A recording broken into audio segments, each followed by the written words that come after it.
Have you ever stood in front of two choices for so long that they both began to feel wrong? It happens when the mind keeps trying to find a choice with no possible risk. But that doesn't exist. Every meaningful decision carries some uncertainty. You can't always know exactly what's going to happen. You can only decide what seems wise with the information you have right now. And then take the next step. In this video, we're going to learn a 3-step Stoic Decision Filter, with the goal being to get to decisions more quickly and have greater peace of mind once they're made. Maybe you want to choose an activity. Maybe you need to decide whether to speak honestly. Maybe you're unsure whether to stay in a friendship. You keep thinking and thinking and thinking and thinking some more. But the extra thinking doesn't make you any wiser. At this point, you're not searching for information anymore. You're searching for permission to stop feeling afraid. People often believe that they're just looking for the right answer, but often what they're doing is waiting for the right feeling. They want to feel calm before choosing. But feelings don't always arrive before action. Sometimes confidence appears after you begin. Think about learning how to ride a bike. I didn't have a bike, but I really wanted to learn to ride. So I talked to a friend, an older guy, he was in first grade, into letting me learn how to ride a bike on his bike. I would climb on the bike, pick up my feet, and fall over. I would try to jump on the next time, start pedaling immediately, and I'd fall over. Eventually, he explained to me that the bike would only balance if it was moving. He told me to push the bike forward and then jump on. I tried it, and I fell again. But this time I made it a few feet. A few more tries, and I was riding a bike. Don't wait until you feel perfectly balanced. Practice balancing while the bike is moving. The same is true of decisions. You learn by making thoughtful choices. Then pay attention to what happens and adjust if you need to. You don't need to predict your entire future. You only need to decide what deserves your next step. That's a much smaller question, and smaller questions are easier to answer. So what did the Stoics think about all this? They understood that we cannot control every result. You may make a careful decision and still experience disappointment. You may choose kindly and still be misunderstood. That doesn't automatically mean the decision was wrong. A decision should not be judged only by its results. It should be judged by the character and wisdom you used in making it. Did you act honestly? Did you consider the facts? Did you treat people fairly? And did you focus on what you could control? If you did, then you made the best decision available to you at the moment. The results may still surprise you, but surprise is not the same as failure.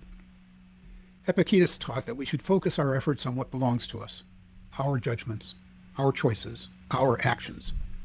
Instead of asking, how can I guarantee that this will work?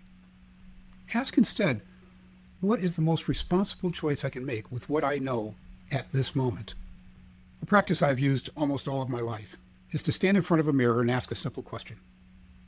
Now, if I said that last sentence in front of my kids, and now even my grandkids, you would see a lot of eye rolling.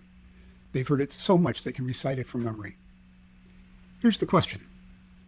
In the future, regardless of the outcome, will I be able to say I made the best decision I could? And then a few clarifying questions. Am I acting honestly, considering the facts, treating people fairly? And am I focused on what I can control?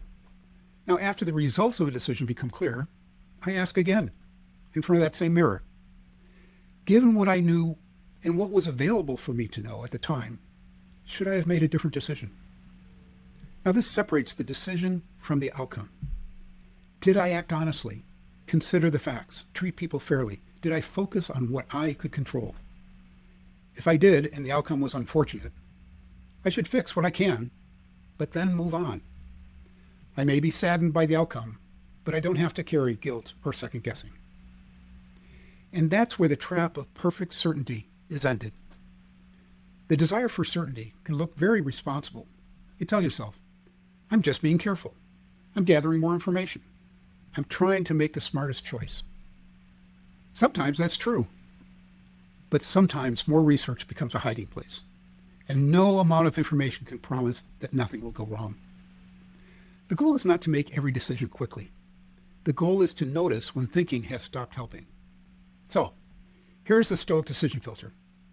Before making a difficult choice, ask yourself 3 questions. 1.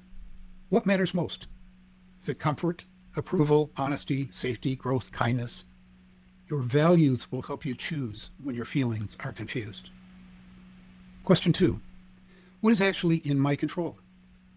You may control whether you speak honestly. You may not control whether everyone approves. You may control whether you take the first step. You may not control how quickly success arrives. Separate the choice from the outcome. That alone can remove a great deal of pressure. And question 3. What is the next reasonable step? Not the entire plan, not the final result, just the next step. A phone call, a written message, 10 minutes of practice, a clear no, an honest conversation. Now, some decisions feel especially difficult because another person is involved. You want someone to change, or to understand, or to choose you. But you cannot make another person become ready. You can explain your feelings. You can ask a clear question. You can set a boundary. You can decide how much access someone has to your time and attention. But you cannot control their answer. The decision should not depend on, will they finally treat me differently? A better question is to ask, what will I do when they do not? That question returns the power to you, not all at once, but enough to take one honest step. Another important thing to remember is that you are not trapped by your decision forever. You are allowed to learn and to change your mind when new information appears. You're allowed to say, I thought this was right, but now I understand something. I did not understand it before.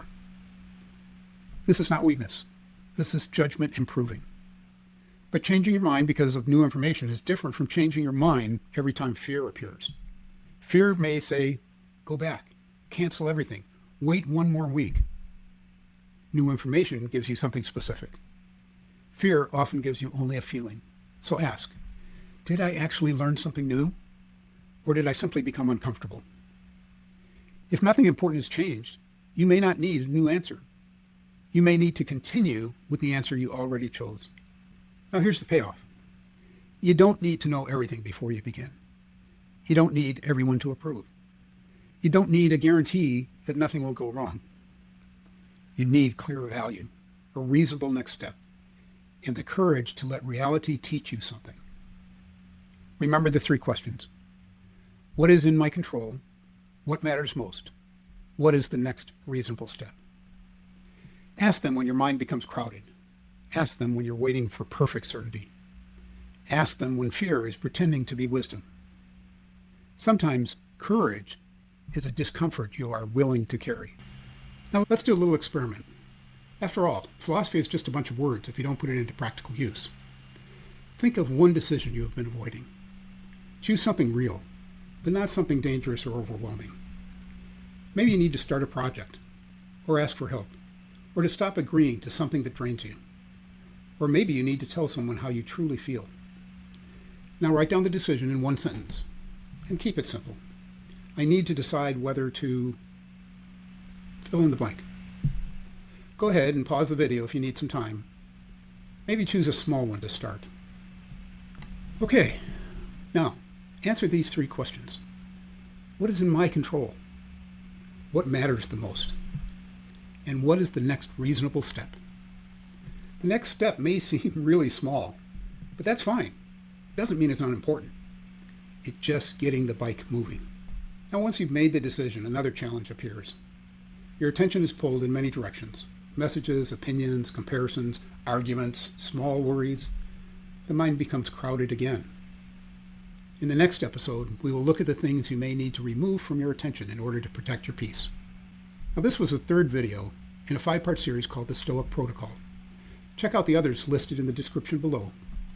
And if this has been helpful, please click on the like and subscribe buttons below. But above all else, in all things and at all times, be a philosopher.